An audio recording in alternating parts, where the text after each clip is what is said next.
Welcome back to It's Fire for Me.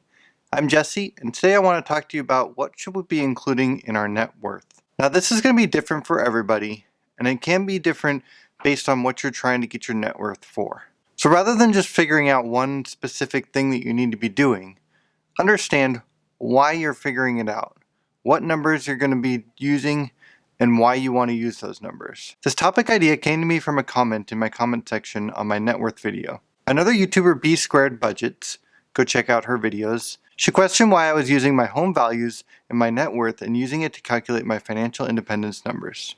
Now this is a great point that she makes, and I appreciate her asking the question and helping herself understand better why she might want to do that. So here's a quick chart of my debts and assets from my most recent net worth update. You'll see I include everything from my home values to my cars and all that stuff into my net worth. The biggest reason I do this is because these are the items I have Mint tracking, and it's just easiest to pull that number directly from Mint rather than trying to calculate them individually. Now this could be right or wrong, but the more important part is knowing why it's right or wrong. When she questioned whether or not I should be putting my home value into my net worth, she was curious on how this would translate into income in retirement. Well, for my particular home, it's a duplex. So it actually does have income. I live in half of it, and I rent out the other half. So the other half that I'm renting out is the income that I'm including. This is one of the reasons I include this into my net worth. Another reason is I want to track the inherent value of my assets. While I might not have direct cash coming from those investments, I do have value in them that I can pull from. So this does make this asset a value to me. If I wanted to go out and take a line of credit against my house in order to buy another investment property and start making money from that, I could. Therefore, I find that tracking the asset value is important. Another reason is it's a win. Tracking our successes is one way to make sure that we're encouraging ourselves to stick to a plan. So I think any way that I can show an increase in my net worth is going to help me feel more successful and want to continue on with this plan. Now when I get to the point of financial independence and living off this income, I most likely won't include all these numbers. I will only be including the assets which I believe will be producing income for me. I was watching a net worth update from Millennial on Fire, and I noticed that he includes his home value, but he doesn't include the increases in his home value. I think this is an interesting strategy to go with, as his home value is worth something, and that is what he paid for it, but he doesn't include the amount that it increases by every month. He just includes the amount that he purchased it at. This works for him, and I'm glad that he found a strategy that is important for him. If you haven't heard the Millennial on Fire channel, make sure you go check them out. They've got some good videos over there, and they seem to just keep cranking them out.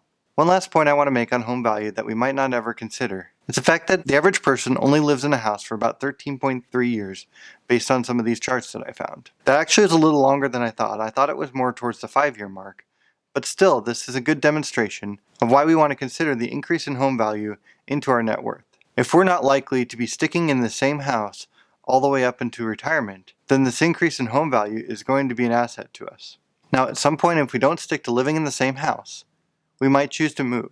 And if we can move to something for around the same price as the house we originally bought for, but we've increased the value in the house that we're living in, that's all profit after taxes. So I think this is something that we can definitely look forward to. Now, if our home value has gone up, we also need to consider that we're probably going to have to go buy something that the value is higher too. But maybe we're going to buy something smaller because we don't have kids anymore. Or maybe we're going to buy something smaller because we just don't need as much space in retirement.